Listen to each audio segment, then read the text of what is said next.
Впервые в присутственных местах Кремля звучит домбра. Тот редкий случай, когда здесь говорят и на татарском, и на казахском. Восточно-казахстанский историко-краеведческий музей презентует золотую коллекцию. Это уникальные находки 8-6 веков до нашей эры. Также находки тюркского каганата тех времен.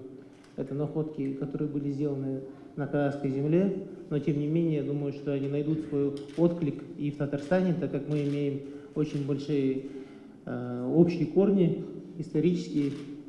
Выставка «Настоящая сокровищница шедевров древней цивилизации номадов, кочевников казахской степи». Впервые в Татарстан привезли 15 тысяч археологических экспонатов. Это украшения в виде животных, нашивки на одежду, бисер 8 века до нашей эры. Все из чистого золота. Удивляешься технологии, удивляешься мастерству.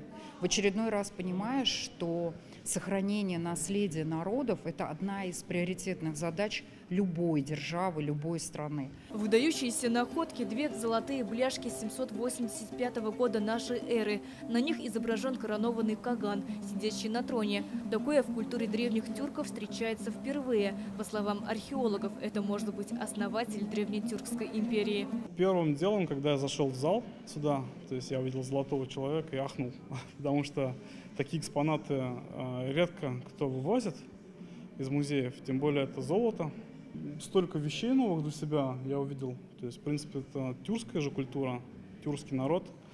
И очень близко все жили в те времена, кочевали.